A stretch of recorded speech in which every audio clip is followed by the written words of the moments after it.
use the insert part, but I'm just putting it back in right now.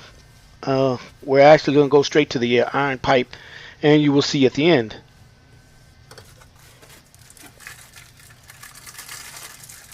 And this is the escutcheon.